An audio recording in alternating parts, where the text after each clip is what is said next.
పరాభవ నామ సంవత్సరం పేరులో పరాభవం ఉందంటే చాలా మంది భయపడుతున్నారు సార్. పరాభవం నామం సంవత్సరం అంటే అందరూ ఓటమి అనుకుంటారు, కానీ పరాభవం ఎవరికి అంటే గర్వానికి పరాభవం, ఆకలికి పరాభవం, ఓటమికి పరాభవం. ప్రవీణ్ గొల్లమూడి సార్, ఉగాది పండుగ అనేది ఈ రోజు నుంచే ఎందుకు చేసుకుంటారు సార్? యుగ యుగాలకు కూడా ఈ రోజుతో అంతా నాశనం చేసేసిన ఒక పంతులు గారు టెంపుల్లో కూర్చొని ఒక పెన్ను ఒక పుస్తకం పట్టుకొని మళ్ళీ సృష్టి ఎక్కడి నుంచి స్టార్ట్ అయిందో ఈ రోజు దాకా పంచాంగం వేయగలడు. అది యుగాది. ఋతువులు మారినట్టే నీ జీవితంలో సందర్భాలు మారుతాయి, నీ జయాపజయాలు మారిపోతాయి, నీ ఎమోషన్స్ నువ్వు ఎట్లా కంట్రోల్లో పెట్టుకోవాలి ఇవన్నీ ఎక్కడా లేదండి. కేకులు కోసుకు తింటాం తప్ప ఏ సంస్కృతిలోనే ఉందా? ఇక్కడి నుంచి తీసుకోపోవటం అనేది మన పిల్లల దాకా మన కర్తవ్యం. ఉగాది పచ్చడి తిన్నప్పుడు ఫస్ట్ ఏ రుచి తగిలితే నోటికి సంవత్సరం అంతా అలా ఉండిపోతుంది అని, అది నిజమా సార్? కొంతమంది ఏం చేస్తారంటే చేతి తగలకూడదుగా, మరి కష్టాలు వస్తాయని చెప్పేసి అసలు చింతపండు అది ఎక్కువ వేసేస్తారు. అందుకే ఈ ప్రిపరేషన్లో కూడా కాబట్టి మనిషితో వచ్చినటువంటి ప్రాబ్లమే ఇది. అసలు ఉగాది రోజు పంచాంగ శ్రవణం ఎందుకు చేయాలంటారు సార్? ముఖ్యంగా తిథి, వారము, నక్షత్రము, యోగము, కరణము, ఇవి పంచాంగములు. వీటితోటి దైవం నడుస్తూ ఉంటాడు. దైవం నడవడం ఏంటండి? వీటికి దైవానికి ఏం సంబంధం అంటే, నేను ఒక మాట అడుగుతాను మిమ్మల్ని. రవిచంద్ర, కుజరాహు, గురుశని, బుధకేతు, శుక్ర, ఇవేంటి గ్రహాలు? మరి టెంపుల్లో ఎందుకున్నాయి? ఇప్పుడు గ్రహాలు టెంపుల్లో ఉన్నాయి. చాలా మంది ఈ పరంగా కూడా కొన్ని భయాలు పెట్టుకుంటారు. ఇప్పుడు వెంకటేశ్వర స్వామి యొక్క విగ్రహం చూస్తే మనం భయపడుతున్నామా? గ్రహాలను చూస్తే ఎందుకు భయపడతాము? ఒకటే రోజు తిథి, వార, నక్షత్ర, పంచాంగం అనేటటువంటిది వెంకటేశ్వర స్వామికి సైతం కూర్చొని వినిపిస్తారు. ఎందుకు? ఇప్పుడు శని పట్టుకున్నాడు అంటే ఆ మాట అనటమే తప్పండి. ఎందుకంటే శని బలహీనంగా ఉన్న వాడికి ఆయుష్ ఉండదు. దీర్ఘాయుష్ లేకుండా అల్పాయుషతోటి మధ్యలోనే చచ్చే వాళ్ళకి సగం హరోస్కోప్ తీసుకురండి, అందులో శని బలంగా ఉండడు. ఉగాది అనగానే అసలు ఈ సంవత్సరం పంచాంగం ఎలా ఉంది, అలాగే ఏ రాశి వారికి ఎలా ఉంది, అన్ని కూడా జ్యోతిష ప్రకారం ఈ సంవత్సరం ఎలా ఉంది అన్ని మనతో వివరించబోతున్నారు, మాట్లాడబోతున్నారు. దేవుడికి అతీతంగా జరిగేటటువంటిది ఇక్కడ ఏది లేదు. అందరికీ నమస్కారం. ముందుగా అందరికీ పరాభవ నామ సంవత్సర ఉగాది శుభాకాంక్షలు. కొత్త సంవత్సరం అంటే తెలుగు వారందరికీ చాలా ఇష్టమైన ప్రత్యేకమైన పండుగ. ఉగాది అనగానే, కొత్త సంవత్సరం అనగానే కొత్త ఆలోచనలు, కొత్త ప్రారంభాలు, కొత్త భయాలు, కొత్త సందేహాలు ఒక్కటి కాదు. అంటే ఈ సంవత్సరం మనకి ఎలా ఉండబోతుంది అనే ఆ ఉత్సాహం అయితే అందరిలో చాలా ఎక్కువగా ఉంటుంది. అన్ని విధాలుగా తెలుసుకోవాలి, దానికి సంబంధించిన పరిహారాలు ఏవైనా ఉంటే ముందే పాటించాలి, మనం బాగుండాలి, అందరం బాగుండాలి, ఈ ఆలోచనలు ఎక్కువ ఉంటాయి. సో అసలు ఈ సంవత్సరం పంచాంగం ఎలా ఉంది, అలాగే ఏ రాశి వారికి ఎలా ఉంది, అన్నీ కూడా జ్యోతిష ప్రకారం ఈ సంవత్సరం ఎలా ఉంది అన్నీ మనతో వివరించబోతున్నారు, మాట్లాడబోతున్నారు. అసలు మన పాడ్కాస్ట్లో అయితే ప్రవీణ్ గొల్లమూడి సార్కి అసలు ఫ్యాన్ ఫాలోయింగ్ చాలా ఎక్కువగా ఉంది. మన ఇన్స్టాగ్రామ్ పేజ్లో, ఫేస్బుక్లో, యూట్యూబ్లో అన్ని చోట్ల. సార్ ముందుగా స్వాగతం. Welcome to unscripted with Jo. నమస్కారం. మీరు చెప్పిన చాలా విషయాలు మన అన్ని పాడ్కాస్ట్లోనూ చాలా అద్భుతమైన రెస్పాన్స్ వస్తుంది. మీరు కూడా చూస్తున్నారు, అందరికీ చాలా నచ్చుతుంది. మీరు చెప్పిన ఒకే ఒక లైన్ నేను మళ్ళీ ప్రతి ఎపిసోడ్లో చెప్తాను. ఆర్భాటాలతో చేసే పూజ కన్నా మనసు పెట్టి చేసే పూజ చాలా ముఖ్యమని మీరు చెప్తూ ఉంటారు ఎక్కువగా. సో ఆ మాటకి చాలా మంది కనెక్ట్ అయిపోతున్నారు. ఉగాది రోజు కూడా అదే చెప్పుకోబోతున్నాం. సరే, ముందుగా ఉగాది శుభాకాంక్షలు ప్రేక్షకులందరికీ. మీకు ఉగాది శుభాకాంక్షలు, నూతన సంవత్సర శుభాకాంక్షలు, ఉగాది శుభాకాంక్షలు. సార్ పరాభవ నామ సంవత్సరం, సార్ పేరులో పరాభవం ఉందంటే చాలా మంది భయపడుతున్నారు సార్. అసలు ఎలా ఉంటుంది ఈ సంవత్సరం ఓవరాల్? పరాభవం నామం సంవత్సరం అంటే అందరూ ఓటమి అనుకుంటారు, కానీ పరా అంటే బియాండ్, అతీతమైనటువంటిది. భవ ఉన్నది. మనందరికీ అతీతంగా ఉన్నటువంటిది ఏంటి? దైవం. పరాభవనామ సంవత్సరం అంటే దేవుడికి చాలా ఇష్టమైనటువంటి సంవత్సరం. 60 సంవత్సరాల్లో 40వది ఇది. కాబట్టి ఇది చాలా విశేషమండి. పరాభవం ఎవరికి అంటే గర్వానికి పరాభవం, ఆకలికి పరాభవం, ఓటమికి పరాభవం, అజ్ఞానానికి పరాభవం. కాబట్టి పరాభవం అంటే భయపడేది ఏమీ లేదండి. చక్కటి ఫలితాలు ఉండబోతున్నాయి. దేశం రీత్యా, కాలం రీత్యా, అదేవిధంగా కుటుంబాల రీత్యా, ఆర్థికంగా కూడా అద్భుతమైనటువంటి ఫలితాలు రాబోతున్నాయి. ప్రపంచం అంతా తన్నుకు చస్తున్నా చక్కగా మన హైదరాబాద్ అనుకోండి, లేకపోతే మన తెలుగు రాష్ట్రాలు అనుకోండి, భారతదేశం అనుకోండి, సుభిక్షంగా హాయిగా ఉండేటటువంటి సంవత్సరం పరాభవనామ సంవత్సరం. సార్, అయితే కొత్త సంవత్సరం ఉగాది పండుగ అనేది కొత్త సంవత్సరం మొదలవడం అనేది ఈ రోజు నుంచే ఎందుకు చేసుకుంటారు సార్? మిగతా సంస్కృతులన్నిటికీ మన సంస్కృతికి ఉన్నటువంటి ఒక గొప్ప తేడా అది. మిగతా సంస్కృతుల్లో ఏమిటి అంటే ఒక డేట్కి ఒక సమయానికి మన వాచ్ తిరిగి రాగానే సంవత్సరం మారిపోతుంది. క్యాలెండర్ మారడం తప్ప, ఒక కాగితాన్ని చింపివేసి మరో కాగితం పెట్టడం తప్ప క్యాలెండర్లో ఏమీ ఉండదు మిగతా చోట్ల. సంస్కృతి అంతా అట్లే ఉంది. కానీ మన సనాతనం యొక్క గొప్పతనం ఏంటంటే ప్రకృతిని బట్టి నడుస్తుంది. ఇక్కడికి వచ్చేసరికి మళ్ళీ ప్రకృతి అంతా పులకరిస్తుంది, ప్రకృతి అంతా జీవంతో ఉట్టిపడుతూ ఉంటుంది. ఋషి దీన్ని కనుక్కున్నాడు. ఇది స్టార్టింగ్. యుగాది, యుగము స్టార్ట్ అయింది. ఈ రోజు నుంచి చైత్రమాసం నుంచి యుగము స్టార్ట్ అయింది. బ్రహ్మగారి సంకల్పం చేత యుగము స్టార్ట్ అయింది, యుగం. కాబట్టి దీనికి ఉగాది అని పేరు పెట్టారు. అంటే చూడండి మంది, యుగ యుగాలకు కూడా ఈ రోజుతో అంతా నాశనం చేసేసిన ఒక పంతులు గారు టెంపుల్లో కూర్చొని ఒక పెన్ను ఒక పుస్తకం పట్టుకొని మళ్ళీ సృష్టి ఎక్కడి నుంచి స్టార్ట్ అయిందో ఈ రోజు దాకా పంచాంగం వేయగలడు. అది యుగాది అంటే. అంటే యుగం ఎక్కడ స్టార్ట్ అయింది ఏంటి? ఈ 2022 2026 ఇట్లా కాదు. అసలు మొత్తం ప్రకృతి ఎట్లా స్టార్ట్ అయింది. బ్రహ్మగారి దగ్గర నుంచి మన దగ్గర క్యాలెండర్ ఉంటుంది. ఇంద్రుడు ఎప్పుడు మారుతాడో ఉంటుంది, బ్రహ్మగారు ఎప్పుడు మారుతాడో ఉంటుంది. అట్లాగే యుగాలు ఎప్పుడు మారుతాయో ఉంటుంది. ఇప్పుడు చెప్తారు మనకి వైవస్వత మన్వంతరే కలియుగే అంటారు. ఈ వైవస్వత మన్వంతరం నడుస్తూ ఉన్నది ప్రజెంట్గా. మొత్తం యుగాలు 4 యుగాలు అందరికీ తెలుసు కదా. కృతయుగము, త్రేతాయుగము, ద్వాపర యుగము, కలియుగము. ఇలాంటి యుగములు 71 జరిగితే ఒక మహాయుగం. ఇలాంటి ఒక సైకిల్ తిరిగితే మహాయుగం. ఇట్లాంటివి 71 మహాయుగాలు గడిచినప్పుడు మనువు మారుతాడు. 71, 1 కాదు 2 కాదు, 71. ఈ క్యాలెండర్ ఉంది మన దగ్గర. బ్రహ్మగారు మారుతాడు. ఇప్పుడు నడుస్తున్నటువంటి బ్రహ్మగారి పేరు చతుర్ముఖ బ్రహ్మ అంటారు. రాబోయేటటువంటి కల్పానికి బ్రహ్మగారు మారుతాడు. ఆయన హనుమంతుడట. ఆయన రాముల వారి వరం ఉన్నది, అరే నిన్ను బ్రహ్మం చేస్తానరా అంటారు. అందుకే వర్ణించేటప్పుడు హనుమంతుల వారిని ఏమంటారు? భవిష్యత్ బ్రహ్మ అంటారు. ఆయనకి బ్రహ్మత్వం ఇస్తామని వరం ఉన్నది రాముడి దగ్గర నుంచి. ఆయన బ్రహ్మ అవుతాడు ఒకనాటికి. అంటే చూడండి ఎక్కడి నుంచి వస్తున్నాం మనం, అసలు ఎక్కడ దాకా పోతున్నది మన విజ్ఞానం చూడండి. దీన్ని ఈరోజు మనం తెలుసుకోలేకపోవచ్చు కాక, కానీ మన ప్రకృతిని బట్టి నడిచేటటువంటి కాల ప్రమాణం. ప్రకృతి ఎక్కడ పుట్టింది, ఎంతవరకు వెళ్తుంది అనేటటువంటిది మనకి తెలిసినట్టుగా, సనాతనంలో మనకి తెలిసినట్టుగా ఎవ్వడికీ తెలవదు. అయితే ఈ ప్రకృతిని అనుసంధానం చేసి మన యొక్క మనస్తత్వంలోకి పోయి ఏ రకమైనటువంటి ఫలితాలు ఉంటాయి, ఏ రకమైనటువంటి వ్యక్తిత్వం ఏర్పరచుకోవాలి, ఏ రకమైనటువంటి ఎమోషన్స్ హ్యూమన్ బీయింగ్ కలిగి ఉంటాడు అంటే ప్రసాదం తీసుకుంటాం. ఈ ప్రసాదం తీసుకునేటప్పుడు అందులో షడ్రుచులు ఉంటాయి. ఈ షడ్రుచులు పెట్టడం ఎందుకండి? ఏదో కాస్త పంచదార నోట్లో వేసుకుంటే అయిపోతుంది. ఇప్పుడు మీరు ఒక పరీక్ష పాస్ అయినారు, కొత్త ఉద్యోగం వచ్చింది, ఏం చేస్తారు? స్వీట్ నోట్లో పెడతారు. అట్లా చేసుకుంటే సరిపోతుందిగా ఉగాది రోజు. మరి స్వీట్ ఒక్కటి నోట్లో పెట్టుకోకుండా పులుపు, చేదు, వగరు, కారం ఇవన్నీ నోట్లో ఎందుకు పెడుతున్నారు అంటే ఇవేవీ లేకుండా జీవితం ఉండదు నాయన. ఋతువులు మారినట్టే నీ జీవితంలో సందర్భాలు మారుతాయి, నీ జయాపజయాలు మారిపోతాయి, నీ ఎమోషన్స్ నువ్వు ఎట్లా కంట్రోల్లో పెట్టుకోవాలి, ఇవన్నీ కలిపి నువ్వు చూసారు. ఇంకోటి, ఇందులో ఏది పక్వం చేసింది లేదు, అగ్ని సంస్కారం చేసినటువంటి పదార్థమే లేదు, అంతా న్యాచురల్గా దొరికినటువంటివే. కాబట్టి ఈ న్యాచురల్గా దొరికినటువంటివి ఎందుకు వాడుతున్నావు? అరే కష్ట నష్టాలు, సుఖ దుఃఖాలు కూడా అట్లా న్యాచురల్గా ఒక క్రమంలో, ఋతువులు ఎట్లా వస్తాయో, కాలాలు ఎట్లా వస్తాయో అవి ఒక క్రమంలో వస్తాయి. అది ఒక చక్రం. అందులో నువ్వు ఉన్నావని నిన్ను గుర్తు చేసేటటువంటిదే ఈ నింబక భక్షణం అనేటటువంటిది. ఇది తినేటప్పుడే నువ్వు అనుకోవాలి, I should be ready what ever happens in this year. ఇది ఎక్కడా లేదండి, కేకులు కోసుకు తింటాం తప్ప. ఎక్కడన్నా ఉందా? ఏ సంస్కృతిలోనే ఉందా? ఉన్నటువంటి రుచులన్నింటినీ కూడా నీ ఎమోషన్స్తో జోడించి నీ ప్రవర్తన కూడా ఇట్లా ఉండాలి అని సాంకేతికంగా చెప్పేటటువంటి వ్యవస్థ కానీ, ఆ ఆలోచన ధోరణి కానీ, ఇది మన ఋషి సంస్కృతిలో పుట్టాం, మన ఋషులకు పుట్టినటువంటి పిల్లలం కాబట్టి మనకి ఇక్కడ దాకా అందింది. ఇక్కడి నుంచి తీసుకోపోవటం అనేది మన పిల్లల దాకా మన కర్తవ్యం. ఇట్లా అర్థం చేసుకోవాలి ఉగాది అంటే. ఇప్పుడు ఉగాది పచ్చడి కూడా మన కాన్వర్జేషన్లో మాటల్లో వచ్చింది కాబట్టి అడుగుతున్నా. చిన్నప్పటి నుంచి మా నాన్నమ్మ ఎప్పుడు చెప్తుండేవారు, ఉగాది పచ్చడి తిన్నప్పుడు ఫస్ట్ ఏ రుచి తగిలితే నోటికి సంవత్సరం అంతా అలా ఉండిపోతుంది అని. అది నిజమా సార్?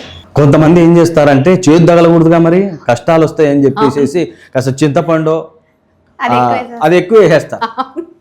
అందుకే ఈ ప్రిపరేషన్లో కూడా అన్ప్లాన్డ్గా ఉండాలని చెప్పారు. అదో రకమైనటువంటి నిష్పత్తి ప్రకారంగా కలిపేయాలంతే. అంటే ఒకవేళ నీ నోటికి చేదే ఎక్కువ తగిలింది అనుకో, ప్రిపేర్ ఫర్ దట్. ఓ ఇదేదో తేడా పోతుందేమో అనుకుంటావా?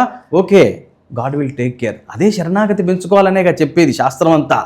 ఒకవేళ నీకు నిజంగానే తగిలింది, నీ ఒక్కటి తగలదుగా, ఇంట్లో నలుగురికి తగులుతుందిగా, అందరం కలిసికట్టుగా రాబోయేది అంటే ఎదుర్కోవాలి. ఆ రకమైనటువంటి మానసిక స్థితి నీకు ఉగాది రోజే తెలిపిందనమాట. భయపడటానికి కాదు, ప్రిపేర్ చేయడానికి ఈ విధంగా అర్థం చేసుకోవాలి. కాబట్టి కానీ మీరు అన్నట్టుగా చాలా మంది ఏం చేస్తారు, ఇంట్లో అంతా మళ్ళీ మన తెలివితేటలు ఉపయోగించేసేసి చెరుగడలు, మామిడి ముక్కలు ఏదో ఎక్కువ వేసేసేసి దాని లోపాయక అది కనపడదు, దాని టేస్టే తెలియదు. కాబట్టి ఇందులో మళ్ళీ మన ప్లానింగ్, లాజిక్, లోపాయకార వ్యవహారం చేయకూడదు. కాబట్టి మనిషితో వచ్చినటువంటి ప్రాబ్లమే ఇది.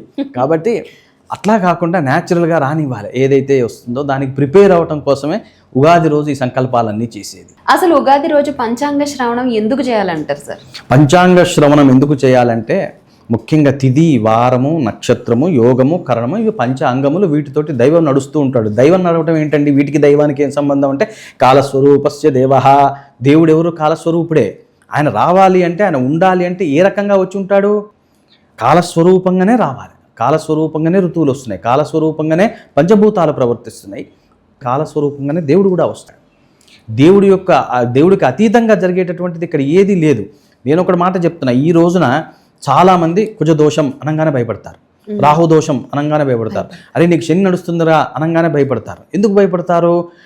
గ్రహమా కాదా అనేటువంటిది. ఇప్పుడు నేను ఒక మాట అడుగుతాను మిమ్మల్ని, రవిచంద్ర, కుజరాహు, గురు, శని, బుధకేతు, శుక్ర, ఇవేమిటి? ఇవి గ్రహాలు. మరి టెంపుల్లో ఎందుకున్నాయి? వీళ్ళు దేవుళ్ళు. ముందు నీకు ఆలోచన రావాలి. ఇప్పుడు గ్రహాలు టెంపుల్లో ఉన్నాయి. చాలా మంది ఈ పరంగా కూడా కొన్ని భయాలు పెట్టుకుంటారు. ఇప్పుడు గుడికి వెళ్ళినప్పుడు నవగ్రహాల చుట్టూ తిరగడం, ఇప్పుడు అక్కడ ఉంటారు కానీ కొంతమందే కనిపిస్తారు అక్కడ, మళ్ళీ అక్కడికి వెళ్ళి దర్శనం చేసుకోకుండానే వెళ్ళిపోతూ ఉంటారు, వెళ్ళకూడదంట అని చెప్పుకుంటూ ఉంటారు. ఇవన్నీ కూడా మనుషుల యొక్క మనస్సులోంచి పోవాలండి. ఇప్పుడు వెంకటేశ్వర స్వామి యొక్క విగ్రహాన్ని చూస్తే మనం భయపడుతున్నామా? గ్రహాలను చూస్తే ఎందుకు భయపడతాము? గ్రహాలు కూడా దేవుళ్ళే, అందుకే వాళ్ళు కూడా దేవాలయంలో ఉన్నారు. ఇంకా నయం, నెక్స్ట్ సంవత్సరం ఏమవుతుందో, ఆ సంవత్సరం ఏమవుతుందో వెంకటేశ్వర స్వామి చెప్తాడా మనకి వెళ్ళి విగ్రహం ముందు ఉంచోగానే? కానీ నీ జాతకం చూస్తే గ్రహాలు చెప్తాయి. అంటే గ్రహాలు కమ్యూనికేట్ అవుతున్నాయి నీతోటి, దేవుడు మాట్లాడుతున్నట్టు లెక్క. నువ్వు భయపడటానికి కాదు. ఓకే, అరే ఏ జన్మలోనో ఏ పాపమో చేశారా, ఎవరు పిల్లలకు అన్యాయం చేశావు, నీకు పంచమంలో రాహులాగా నించున్నా నేను అంటే భయపడటానికి కాదు. అరే నువ్వు నన్ను పూజించురా, నీకు సంతానాన్ని ఇస్తాను అర్థం. నువ్వు చేసిన పాపాన్ని పోగొట్టడానికి అక్కడ రాహు నించున్నాడంటే భయపడటానికి కాదు. రాహుని పూజించి నువ్వు గత జన్మలో నీకు సంతానం ఈరోజు కలకట్టం లేదంటే ఏదో చేశావు. నేను అక్కడ నించున్నాను రాహుని అంటే నీకు ఏమి ఇండికేషన్ ఇస్తున్నాను? నన్ను పూజించు, నువ్వు చేసినటువంటి చెడ్డ కర్మ నీకు అడ్డం పడుతున్నది, నువ్వు నన్ను పూజించు, నేను నీకు సంతానాన్ని ఇచ్చేటట్టు చేస్తాను. ఏ దేవుడు అన్న చెప్తున్నాడా? బృహస్పతి నీచబడ్డాడు, విద్య రావట్లేదు, ఇబ్బంది పడుతున్నారు. చూడాలి బృహస్పతి అరోస్కోప్లో ఎక్కడున్నాడు? ఓ వెరీ పవర్లెస్ పొజిషన్లో ఉన్నాడు. ఇట్లా ఏ దేవుడన్నా చెప్తాడా? అంటే బృహస్పతి ఎప్పుడైతే శక్తిహీనుడైనాడో విద్య పోతున్నది. నేను ఇప్పుడు అది చూడంగానే కమ్యూనికేట్ అవుతుంది, ఓహో నేను బృహస్పతికి పూజ చేయాలి, బృహస్పతి కాకపోతే దక్షిణామూర్తికి చేస్తాను, దక్షిణామూర్తి రాకపోతే సరస్వతీదేవికి చేస్తాను. ఇట్లా ఎవరన్నా ఏ దేవుడన్నా కమ్యూనికేట్ అవుతున్నాడో? ఒక గ్రహాలు అంటే దైవీ రూపంలో ఉన్నటువంటి గ్రహాలు, గ్రహ రూపంలో ఉన్నటువంటి దైవాలు ఎవరైతే ఉన్నారో వాళ్ళు మాత్రమే కమ్యూనికేట్ అవుతున్నారు. మనకి దేవతల కంటే కూడా వీళ్ళు మనకు మిత్రులు, వీళ్ళు కమ్యూనికేట్ అవుతున్నారు. దేవుడు అవట్లా, దేవుడు దండం పెట్టుకుని బయటికి వెళ్ళిపోతున్నా మంచి జరుగుతుంది అనుకుంటాం అంతే. కాబట్టి ఎప్పుడైతే వీరి గ్రహాలు దోషాలు ఇవి పక్కన పెట్టి గ్రహాలు దేవుళ్ళు అని మనకి ఒక రకమైనటువంటి అభిప్రాయం రావటం కోసమే ఉగాది అనుకోండి, పంచాంగం అనుకోండి, తిథివార నక్షత్రాలు, యోగకరణాలు అనుకోండి, వాటి యొక్క గొప్పతనం అనుకోండి, ఒకటే రోజు తిథి వార నక్షత్ర పంచాంగం అనేటటువంటిది వెంకటేశ్వర స్వామికి సైతం కూర్చొని వినిపిస్తారు. ఎందుకు? దానివల్ల కళ్యాణం, దానివల్ల నీకు ఆరోగ్యము, దానివల్ల అభివృద్ధి, దానివల్ల శ్రేయస్సు, దానివల్ల సంతానము, దానివల్ల ఐశ్వర్యము కలుగుతాయి అనేటటువంటిది మనకి పంచాంగంలో మొట్టమొదటి పేజీలోనే ఉంటుంది. ఉగాది రోజు తప్పనిసరిగా తెలుసుకోవాలి, అది వేరే విషయం. కానీ రోజు తిథివార నక్షత్రాలు మనం ఎప్పుడైతే తెలుసుకుంటామో ఇవి వారి యొక్క అధిపతులు ఉంటారు, తిథులకి దేవతాధిపతులు ఉంటారు, వారి యొక్క అనుగ్రహం మన మీద పడుతుంది. ఆ కాలం ఏదైతే ఉందో కాలస్వరూపంగా వచ్చేటటువంటిది కర్మ ప్రకారంగా కాలం ప్రకారంగా మనకి ఈరోజు ఏదో జరగవలసి ఉంది, అది మీదకి వస్తూ ఉంటుంది. దేనివల్ల వస్తున్నది? చేసినటువంటి చెడ్డ కర్మ వాళ్ళది మీదకి వస్తున్నది. కాపాడేవాడు అంటే మనం దండం పెట్టుకున్నామే పొద్దున్నే ఈ తిథివార నక్షత్రాలకి వీటికి అధిష్టాన దేవతలు ఉంటాడు, వాడు మనవాడేరా కాస్త అని దేవతారూపంగా వచ్చి ఆపుతారన్నమాట. కాబట్టి వీళ్ళు దేవుళ్ళు. మనం పూర్తిగా ఎప్పుడైతే దీన్ని నమ్ముతామో మన దృక్పథం అంతా అసలు జ్యోతిష్ శాస్త్రం పైన మారిపోతుంది. మారిపోయి ఇందులో కూడా భగవంతుని చూడటం అనేటటువంటిది మనం మొదలవుతుంది. కాబట్టి తిథివార నక్షత్రాలు ఉగాది రోజు తెలుసుకోవటం ద్వారా ఆ సంవత్సరం అంతా మనకి శ్రేయస్సు, ఐశ్వర్యము, కళ్యాణము, ఆరోగ్యము కలిగి ఆయుష్ తోటి మనము, మన పిల్లలు, మన కుటుంబము హాయిగా ఉంటాం. అంటే మొట్టమొదటి యొక్క ప్రయోజనం. సార్ అయితే ఇప్పుడు నేను అన్నట్టు ఇప్పుడు గుడికి వెళ్ళినప్పుడు జనరలీ భయం అయితే పడతారు, అలాంటిది ఏం వద్దు, నవగ్రహాల దండం పెట్టుకోవచ్చు అంటారా? చక్కగా నవగ్రహాలు దేవతామూర్తులు నమస్కారం చేసుకోవాలి. నందీశ్వరుడికి భయపడతామా? గరుడదేవుడికి భయపడుతున్నామా? లేదు. అనుంజుడికి భయపడుతున్నామా? మనకు వినాయకుడి దగ్గర ఉంటాడు, వీటికి ఎందుకు భయపడాలి? వీళ్ళు కూడా పరమేశ్వరుడు స్టాఫే. నమస్కారం చేసుకోవాలి, కావాల్సింది అడగాలి, తెచ్చుకోవాలి. భయం ఎందుకండి? అసలు భయపడేటటువంటి ఆలోచన లేదు. ఇగో ఇది పొద్దున్న లేస్తే ఇదే కావాలి, కాలు కడుక్కోవాలా, ముందు కడుక్కోవాలా, తర్వాత కడుక్కోవాలా, శివుడి దగ్గరికి పోయేటప్పుడు కడుక్కోవాలా, నీకు ఎప్పుడు అనిపిస్తే అప్పుడు కడుక్కోవయ్యా బాబు. నువ్వు వీడికి నవగ్రహాల దగ్గరికి వెళ్ళి కాలు కడుక్కోకుండా నా దగ్గరకు వచ్చాడా అని నిన్ను 2 రోజుల్లో శివుడు ఏమీ శిక్షించడు. ఏదో పిచ్చి ఎక్కించుకుంటారండి, అక్కడి నుంచి ఇబ్బంది పడుతూ ఉంటారు. ఏమీ అవసరం లేదు. కాళ్ళు సరే, శని పట్టుకున్నాడు అంటే ఆ మాట అనటమే తప్పండి. ఎందుకంటే ఆయుకారకస్య ఇతి శని, వేదం చెప్పింది. శని బలహీనంగా ఉన్నవాడికి ఆయుష్ ఉండదు. దీర్ఘాయుషు లేకుండా అల్పాయుషుతోటి మధ్యలోనే చచ్చే వాళ్ళకి సగం హరోస్కోప్ తీసుకురండి, అందులో శని బలంగా ఉండడు. ఆయుకారకస్య ఇతి శని. మండలాధ్యక్షులు ఉంటారు, ఎంఆర్ఓలు, కలెక్టర్లు, వీళ్ళకి శని తీసి చూడండి ఎంత బలంగా ఉంటాడో. ఆ సూపర్విజన్ ఎబిలిటీస్ రావు శని లేకపోతే. ఆ శని బలంగా ఉంటేనే శోభ అండి జీవితానికి. లేకపోతే ఏముంది? మిగతా ఎన్ని గ్రహాలు బాగున్నా శని బలంగా లేకపోతే కుదరదు. కాబట్టి ఫలానా గ్రహం చెడు అనేటటువంటిది లేదు. కాకపోతే ఆ గ్రహం అక్కడ నించొని నీకు నిర్దేశన చేస్తున్నది. నన్ను పూజించు, నీ పాపకర్మానుసారంగా నేను వచ్చి ఇక్కడ నించున్నా, నన్ను పూజించు, ఆ ఏదైతే ఇబ్బంది ఉన్నదో దాన్ని నేను తొలగిస్తాను అని ఇండికేషన్ ఉన్నది అక్కడ. అంతేగాని దాన్ని చూసి భయపడటానికి కాదు అక్కడ ఉంది. ఆ నవగ్రహాలు కూడా అక్కడ ఎందుకున్నారు, ఇక్కడ నువ్వు నమస్కారం చేసుకో. నువ్వు ఏ జన్మలో ఏ పాపం చేసావో మాకు తెలుసు, మేము నించొని ఉన్నాను నీ యొక్క కుండలి మీద. నువ్వు నాకు నమస్కారం చేసి శరణాగతి పొందితే ఇక్కడి నుంచి పరమేశ్వరుడికి ఆర్డర్స్ పోతాయి. లేదా నువ్వు మమ్మల్ని వదిలిపెట్టుకొని పరమేశ్వరుడికి దండం పెట్టుకొని రా, అక్కడి నుంచి మాకు ఆర్డర్స్ వస్తాయి. ఇదంతా ఒక సిస్టము. దీన్నంతా మనం కంగారు పెట్టేసుకొని దోషాల చిత్తాలు ఇప్పేసేసి అంత ఇబ్బందికరంగా మనమే మార్చుకున్నాము. మనం నవగ్రహాల టెంపుల్లోకి వెళ్ళినప్పుడు భయపడేటటువంటి ప్రసక్తి లేదు. భయం అనేటటువంటిది పక్క తల్లిని చూసి ఎవరైతే ఎట్లా భయపడమో మనం నవగ్రహాలను చూసి భయపడే ప్రసక్తి లేదు. అది సార్. అయితే ఉగాది రోజు తప్పనిసరిగా చేయాల్సినవి ఏంటి సార్? ఉగాది రోజు తప్పనిసరిగా పొద్దున్నే అభ్యంగన స్నానము అంటే తలస్నానం చేయాలి.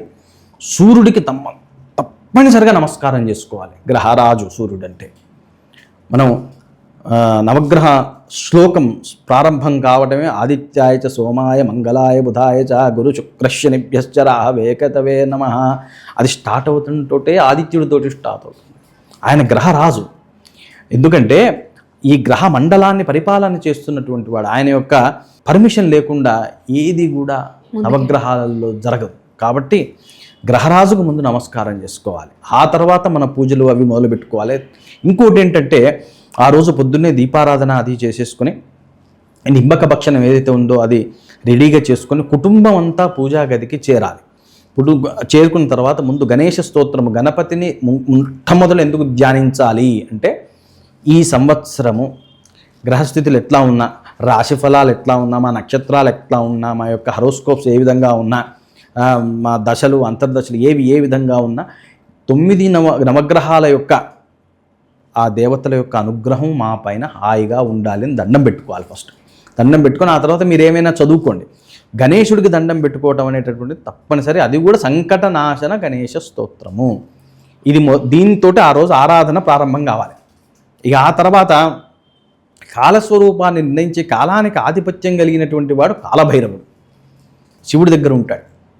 కాలభైరవుడికి తప్పనిసరిగా ఆ రోజు నమస్కారం చేసుకోవాలి. శివపంచాక్షరి స్తోత్రము, విష్ణు సహస్రనామాలు చదవగలిగే వాళ్ళు చదువుతారు, లేదా వెంకటేశ్వర వజ్ర కవచము. ఇక లాస్ట్కి మన మంత్రం ఉందిగా శ్రీమాత్రే నమః. ఒకవేళ ఓపికన్న వాళ్ళు లలితా శాస్త్రం చదువుకుంటారు, లేని వాళ్ళు శ్రీమాత్రే నమః జపం చేసుకొని అదే ప్రసాదం ఆ రోజున. నింబభక్షణమే ఉగాది పచ్చడి అంటాం.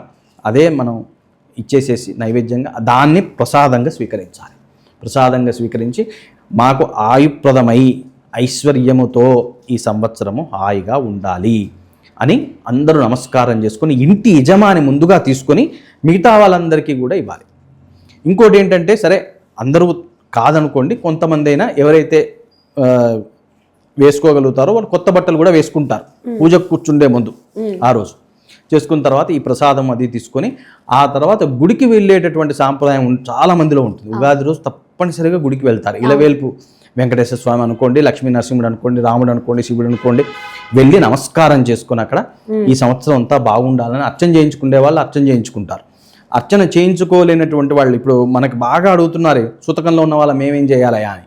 మీరు క్షేత్రానికి వెళ్ళలేకపోయినా సరే వెళ్ళి దర్శనం చేసుకోవడానికి తప్పు లేదు.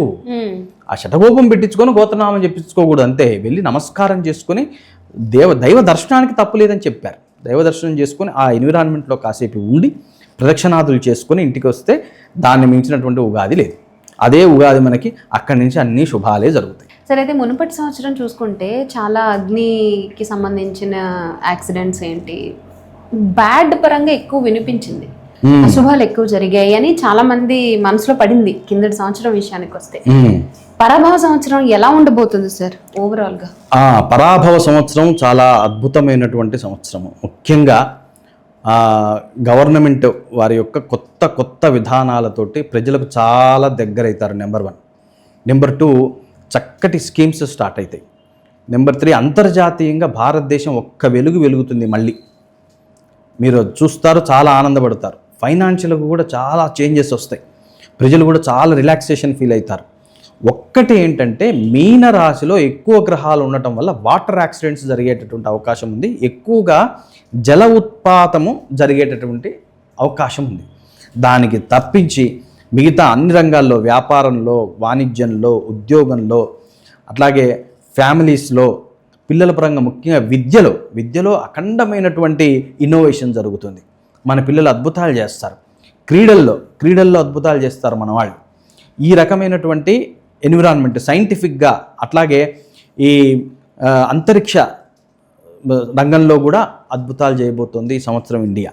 కాబట్టి మనం భయపడేటటువంటి పరిస్థితి కానీ, మనం ఆందోళన చెందేటటువంటి పరిస్థితి కానీ లేదు. శత్రు దుర్భేద్యమైనటువంటి రాజ్యం భారతదేశం అనేటటువంటి మీకు ఆ పిలుపు వినపడుతుందన్నమాట అంతర్జాతీయంగా. కాబట్టి దేనికి కొదవలేని దేశంగా తయారవ్వబోతున్నది. మనం అందరం ఎంతో అదృష్టవంతులం. ఈ సమయంలో ఇక్కడ హాయిగా ఉన్నాం, పుట్టాం, మన జీవితాన్ని కొనసాగిస్తున్నాం. మనం ఎంతో అదృష్టవంతులం. సరే, అయితే అన్ని రాసుల వారు ప్రతి ఒక్కరూ కామన్గా దృష్టిలో పెట్టుకోవాల్సిన విషయాలు ఏంటి సార్ ఈ సంవత్సరం డెసిషన్స్ పరంగా కానీ ఇంకేదైనా కామన్గా మనం ముఖ్యంగా ఈ సంవత్సరము వ్యయము అందరూ కూడా అదుపులో పెట్టుకోవాలి.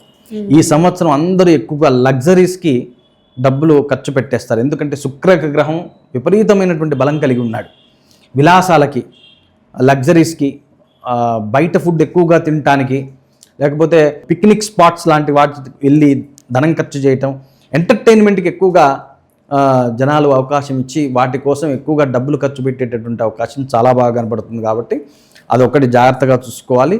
2, ఈ జలప్రళయాల్లో జరిగేటటువంటి ప్రయాణాలు, ఈ రకమైనటువంటి ఉత్పాతాలు కాస్త రైనీ సీజన్లో ముఖ్యంగా కాస్త జాగ్రత్తగా ఉండి దూర ప్రయాణాలు అవాయిడ్ చేసుకుంటూ కొద్దిగా ప్లానింగ్గా ఉంటే పెద్ద ఇబ్బందికర వాతావరణం లేదు. సరే, అయితే ముఖ్యంగా ఇది నా పర్సనల్ డౌట్. నేను ప్రతి సంవత్సరం అనుకుంటాను ఆదాయం వ్యయం ఉంటుంది కంపల్సరీ పంచాంగంలో. అవునమ్మా. ఆదాయం వ్యయం, రాజపూజ్యం, అవమానం. అవును, అది కంపల్సరీ నమ్మాలా సార్? ఇక్కడ ఆదాయ వ్యయాలు, రాజ్యపూజ్య అవమానాలకి బేసిస్ మళ్ళీ గ్రహస్థితి. ఎక్కడి నుంచో రాదది. కానీ ఈ గ్రహస్థితి ఏంటంటే జన్మకుండల్లాగా మారకుండా కూర్చోదు. 9 గ్రహాలు తిరుగుతూ ఉంటాయి. దీన్ని గోచార ఫలితాలు అని అంటారు. ఇది కుండలి ఫలితాలు కాదు, పర్సనల్ ఆస్ట్రాలజీ కాదు. ఇది మీ రాశివశాత్తు జరిగేటటువంటిది. అంటే మీది మీనరాశి అనుకోండి, మీనరాశిలో మీరు పుట్టినటువంటి రోజంతా అదే మీనరాశి ఉంటుంది. భారతదేశంలో ఆ రోజు 10,000 మంది పుడితే 10,000 మంది మీనరాశే. కాబట్టి ఆ విధంగా వచ్చినప్పుడు గోచారం అనేటటువంటి తిరుగుతూ ఉంటుంది. చంద్రగమనం దగ్గర నుంచి సూర్యగ్రమణం, ప్రతి గ్రహము కూడా తిరుగుతూనే ఉంటుంది. కాబట్టి కొన్ని ఫలితాలు రాజ్యపూజ్య అవమానాలకు భిన్నంగా 1, 2 జరుగుతూ ఉంటాయి.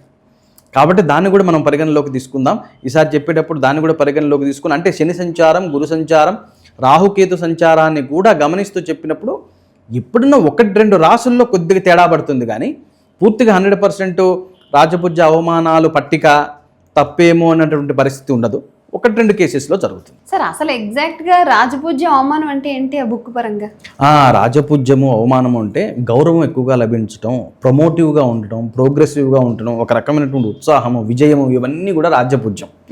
కొద్దిగా ల్యాగ్ ఫీల్ అవటం, కొద్దిగా ప్రాధాన్యతలు తగ్గటం, మనం వెనకటికి బ్రహ్మాండంగా ఉంది, ఇప్పుడు కొద్దిగా జోష్ తగ్గింది, ఇవన్నీ కూడా కొద్దిగా అవమానం కిందికి వస్తాయి. అంటే వెనకటంత సక్సెస్ లేదు నాకు, ఈసారి నేను ఎక్కడో ల్యాగ్ ఫీల్ అవుతున్నా అంటారు ఒక్కోసారి, చూసారా? అదే అవమానం, అంతేగాని మన ఎవడో నించోబెట్టి తిడతాడని కాదు.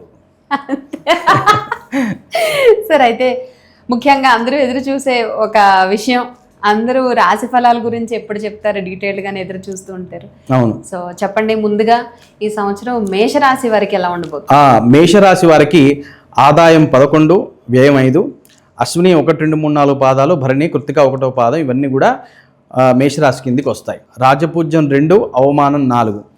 ఏమండి, ఏలినాటి శని నడుస్తున్నా సరే మేషరాశి వారి దగ్గర చాలా డబ్బులు ఉన్నాయి, మాకు ఏలినాటి శని నడుస్తుందంటే నమ్మే పరిస్థితి ఏం లేదు. మేషరాశి వారి దగ్గర ఆదాయంగా పరంగా చాలా గట్టిగా ఉన్నారు, ఫైనాన్షియల్గా స్ట్రాంగ్గానే ఉన్నారు, అందులో అనుమానం లేదు. ముఖ్యంగా ఏంటంటే మేషరాశి వారికి ఆదాయం వస్తున్నది, ప్రాబ్లం ఎక్కడంటే నించోటంలే. ఖర్చులు, లగ్జరీసు, ఇప్పుడు కాస్త 4 రూపాయలు కనపడంగానే కారు మారుద్దాం, కొత్తిల్లు కొడదాం, ఏదో ఈఎంఐలో ఇరుక్కుంటున్నారు. ఈ కొత్త ఈఎంఐలో ఇరుక్కోవటం, లేకపోతే కొత్త ఖర్చు పెట్టడం వల్ల మళ్ళీ మనం ఈ థ్రెడ్ మిల్లర్ లాగా ఉరుకుతూనే ఉన్నాం కానీ అక్కడే నించున్నాం అనేటటువంటి పరిస్థితి అన్నమాట. కాబట్టి కొద్దిగా ఆ ఖర్చులు తగ్గించుకొని కొద్దిగా కొద్దిగా పొదుపు అవి కొద్దిగా పెట్టుకుంటే మేషరాశి వారికి ఇబ్బంది ఏం లేదు. ఒక్కటి ఏంటంటే కొద్దిగా ఆరోగ్యం మీద ధ్యాస పెట్టండి. ఉరుగులు పరుగుల జీవితం ఒప్పుకుంటాం కానీ అందరివి, కొద్దిగా ఆరోగ్యం కూడా అవసరమే. ఇప్పుడు మనం ఆరోగ్యంగా ఉండి చల్లగా ఉండి హాయిగా ఉండటానికే సంపాదించుకుంటున్నాం, ఇంత సంపాదించి ఆరోగ్యం లేకపోతే ఎవడికి కాల్చనా? కాబట్టి జాగ్రత్తగా ఆరోగ్యం ఒక్కటి చూసుకోండి, టైంకి తినటం, టైంకి పడుకోవటం, ఒక రకమైన విధానంలో ఉండండి. ఇది మేషరాశి వారికి తప్పనిసరిగా చెప్పేటటువంటిది నేను. ఆ తర్వాత వచ్చినప్పుడు వృషభ రాశి కృత్తిక 2, 3, 4, రోహిణి, మృగశిర 1, 2, వీటిని వృషభ రాశి అంటారు.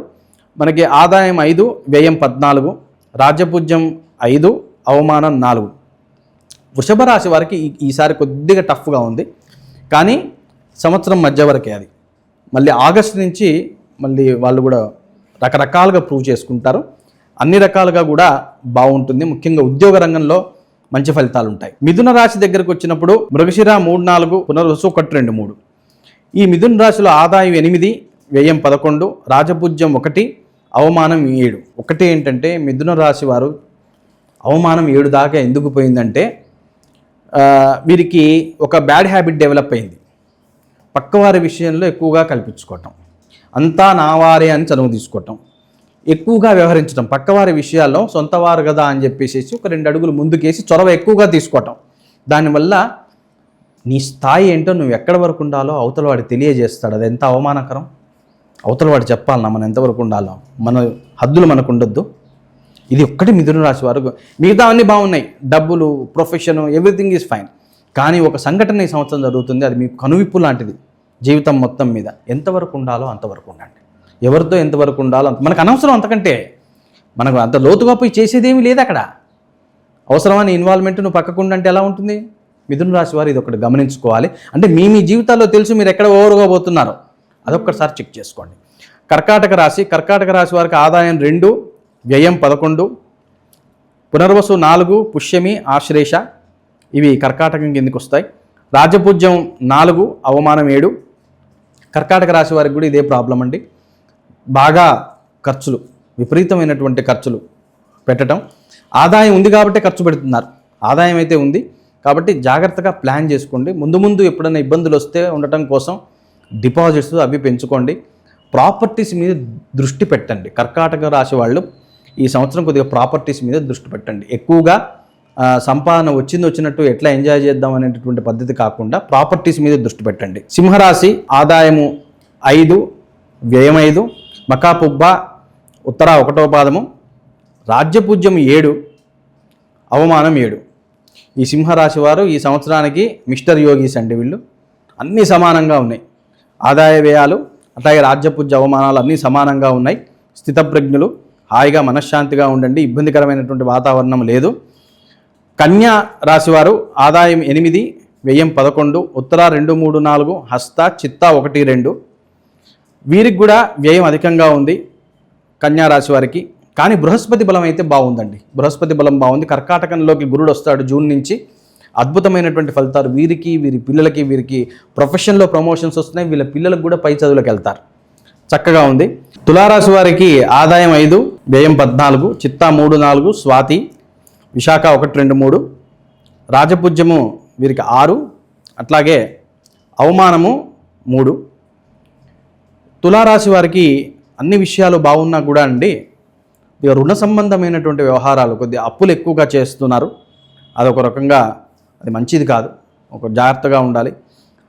రుణ విమోచన నృసింహ స్తోత్రం అని ఉంటుంది. తులారాశి వారు అది తీసుకోవాలండి. తప్పనిసరిగా ఈ సంవత్సరం అంతా తప్పనిసరిగా చదువుకోవాలి. అట్లాగే వృశ్చికం వారు ఆదాయం 11, వ్యయం 5, విశాఖ 4వ పాదము, అట్లాగే అనురాధ 1, 2, 3, 4, జ్యేష్ఠ. వీరు వృశ్చిక రాశి కిందికి వస్తారు. వీరు రాజ్యపూజ్యం 2, అవమానం 6. ఎవరికైనా అప్పు కావాలంటే వృశ్చిక రాశి వారి దగ్గరికి వెళ్ళాలండి. చాలా బాగా ఉంది, ఆర్థికంగా చాలా బాగా ఉంది ఈ సంవత్సరము. కాబట్టి వీరు ముఖ్యంగా అవమానము 6 దాకా వెళ్ళింది.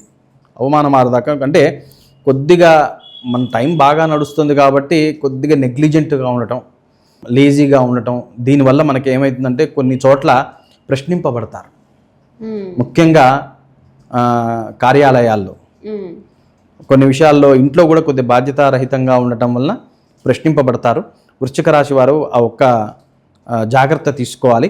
అదేవిధంగా వృశ్చిక రాశి వారికి సుబ్రహ్మణ్య అష్టకం బాగా చదువుకోవాలి. వీరికి ప్రాపర్టీ మేనేజ్మెంట్ డిలే అవుతుంది. వృశ్చిక రాశి వారికి సుబ్రహ్మణ్య అష్టకం రోజు 9 సార్లు చదువుకోవడం వల్ల అద్భుతమైనటువంటి ప్రాపర్టీ మేనేజ్మెంట్కి ప్లాన్ చేయగలుగుతారు మెయిన్గా. అట్లాగే వృశ్చిక రాశి వారి విషయంలో, పిల్లల విషయంలో కొద్దిగా ఇండిసిప్లైన్ ఉంది.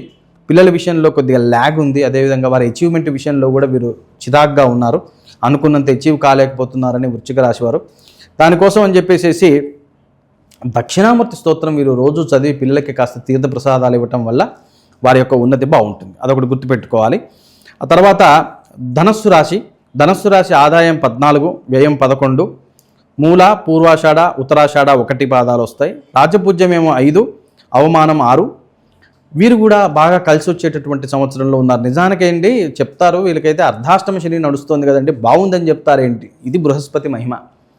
శని అక్కడే ఉంటాడు, కానీ బృహస్పతి యొక్క చూపు ధనస్సు రాశి పైన చల్లగా ఉంది. దానివల్ల అద్భుతమైనటువంటి ఫలితాలు వస్తాయి. ఈ ఫలితాలు మరింత పెంచుకోవటానికి గాను వీరు కూడా దక్షిణామూర్తి స్తోత్రం ఎక్కువగా చదవటము, ద్రాం దత్తాత్రేయాయ నమః అనేటటువంటి మంత్రాన్ని కూడా వీళ్ళు బాగా జపం చేయాలి. ఎందుకంటే వీరికి అవమానం ఎక్కువగా ఉంది.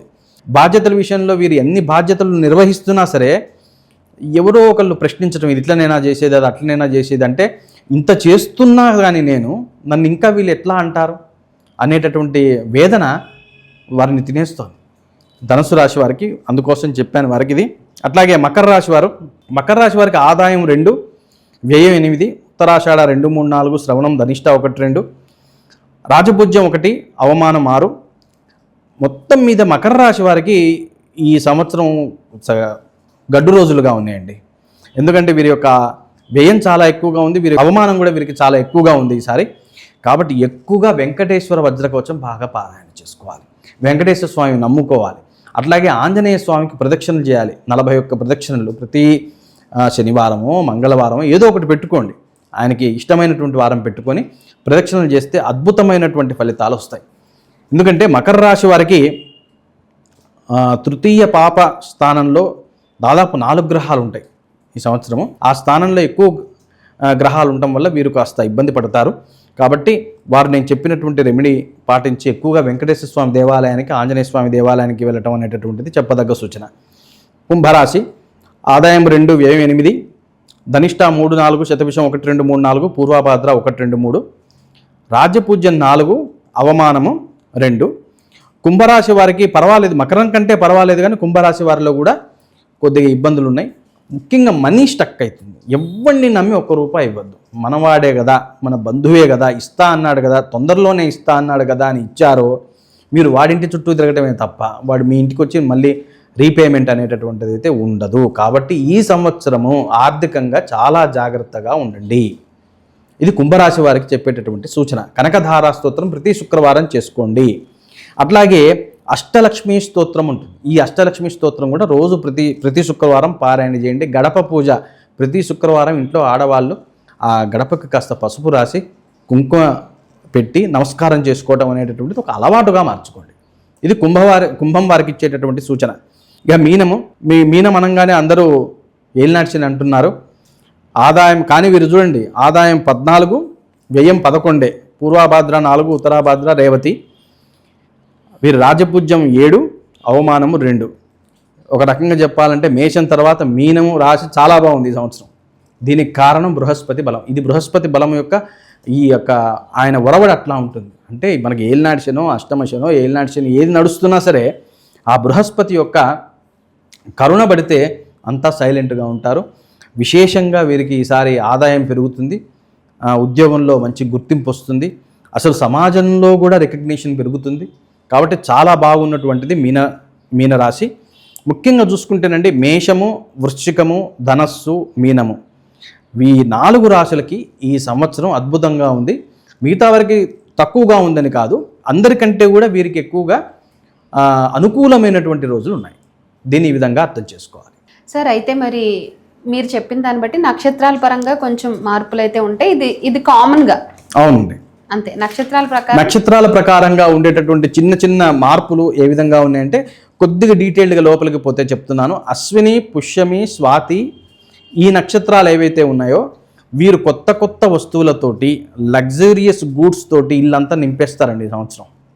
అద్భుతమైనటువంటి అంటే ఈ డ్రీమ్ ఆబ్జెక్ట్స్ ఏదైతే ఇది మా ఇంట్లో ఉండాలి, ఇది మా ఇంట్లో ఉండాలనుకున్నవన్నీ ఇంటికి తెస్తారు.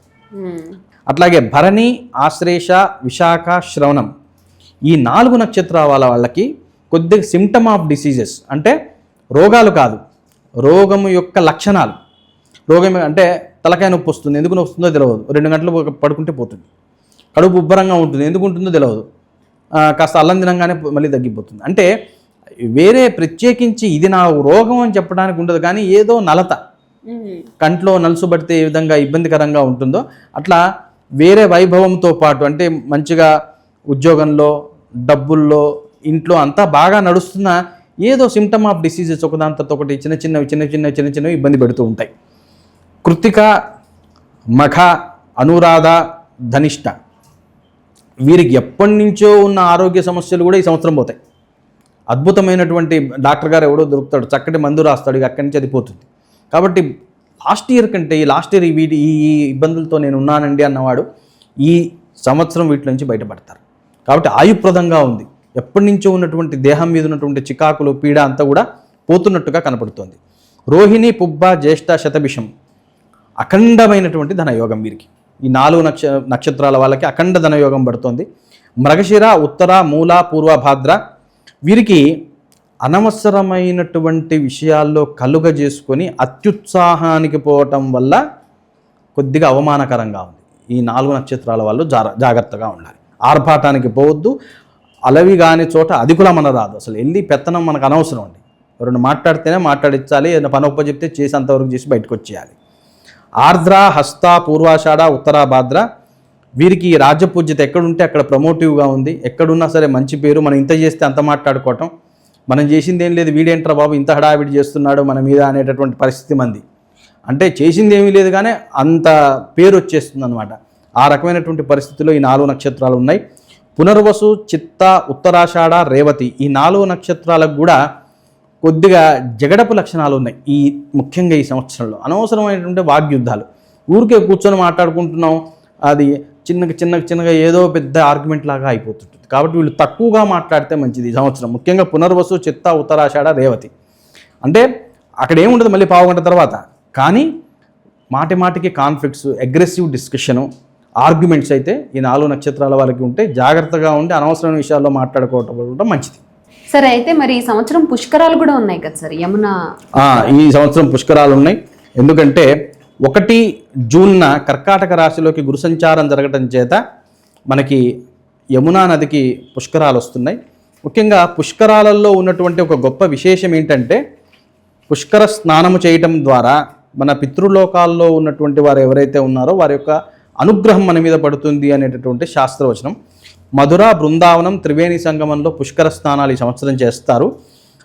స్నానాలు చేయటము, తర్పణాలు చేయటము, పెద్దలకి పిండ ప్రదానాలు చేయటము, దానాలు చేయటం ద్వారా అనేక రకాలైనటువంటి పాప రాశి ఏదైతే జన్మజన్మలు బట్టి ఉందో అదంతా పోతుందని మన శాస్త్రవచనము. అదేవిధంగా మన యొక్క వంశంలో గతించిన వారు ఉంటారు. గతించిన అందరికీ కూడా వారి వారి పేర్లు జరుపుతూ పిండ ప్రదానాలు, దానాలు చేయాలి. మనకి ఇక్కడ ఒక క్వశ్చన్ ఉంటుంది, ఏమండి మా తాతయ్య చచ్చిపోయినాడు, అసలు అక్కడ ఉన్నాడో లేకపోతే మళ్ళీ జన్మ తీసుకొని వెళ్ళిపోయినాడో, వాడికి నేను పిండ పెట్టడం ఎందుకండి ఇప్పుడు అంటారు. ముఖ్యంగా యంగ్స్టర్స్ ఇర్రెస్పాన్సిబుల్గా మాట్లాడుతుంటారు. అయితే చెప్తున్నా, నేను శాస్త్రం ఏం చెప్పిందో చెప్తున్నా. ఆయన గారు వేరే జన్మ తీసేసుకొని వెళ్ళిపోయినా అసలు ఆయనకి జన్మనిచ్చినటువంటి వారు, వారికి జన్మనిచ్చినటువంటి వారు అంటే 7వ తరం వారు, 9వ తరం వారు కూడా అందులో ఎవడన్నా ఒక్కడన్నా సరే డిస్సాటిస్ఫైడ్గా ఇంకా ఏ లోకంలో జన్మ దొరకకుండా, శరీరం దొరకకుండా తిరుగుతున్నాడో వాడికి వెళ్ళిపోతుంది. కాబట్టి ఎందుకంటే నువ్వు పితృలందరినీ ఉద్దేశించి చేస్తున్నావు, పితృలోకంలో ఉన్నటువంటి పెద్దలకి చేస్తున్నావు. కాబట్టి అసలు పెట్టిన వాడు లేకపోయినా అక్కడ జన్మ తీసుకొని వెళ్ళిపోయాడు అనుకోండి, కానీ అశాంతితో ఉన్నవాడెవడు ఏ ఒక్కడు మిగిలి ఉన్నా వాడికి ఈ దానం యొక్క ఫలితం వెళ్తుంది.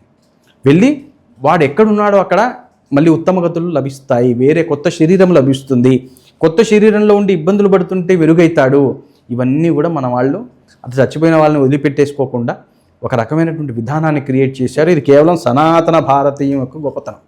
కాబట్టి పిచ్చి పిచ్చి ప్రశ్నలు వేయకుండా వారికి మనం క్లారిఫికేషన్ ఇస్తున్నాం అనమాట. ఓకే సార్, అలాగే గ్రహణాలు కూడా ఈ సంవత్సరం పరాభవ నామ సంవత్సరంలో అసలు గ్రహణాలు లేవండి.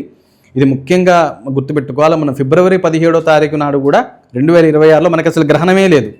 100 రీల్స్ తీశారు మన గ్రహణం ఉందని చెప్పి.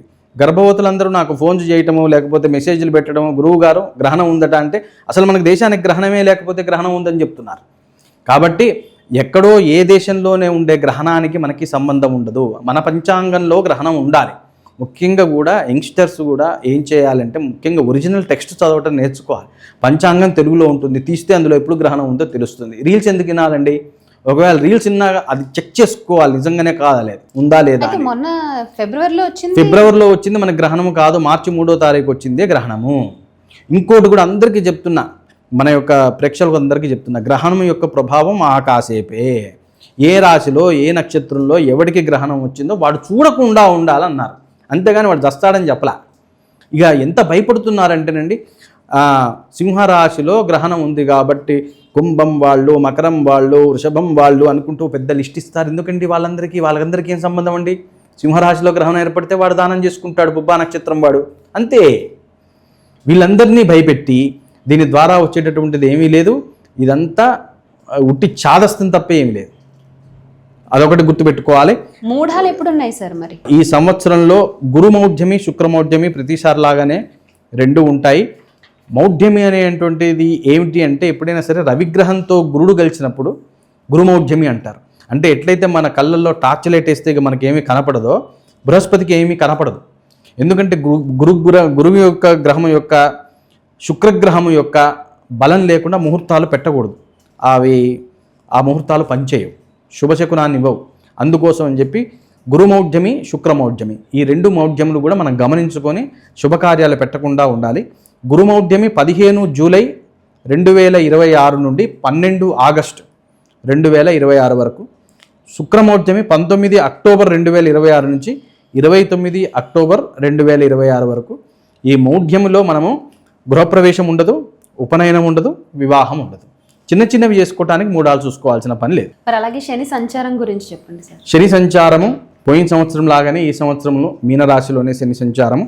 కాబట్టి ధనుస్సు వారికి అర్ధాష్టమ శని, సింహం వారికి అష్టమ శని, కుంభరాశి, మీనరాశి వారికి ఏలినాటి శని, అవి అట్లాగే కంటిన్యూ అవుతున్నాయి.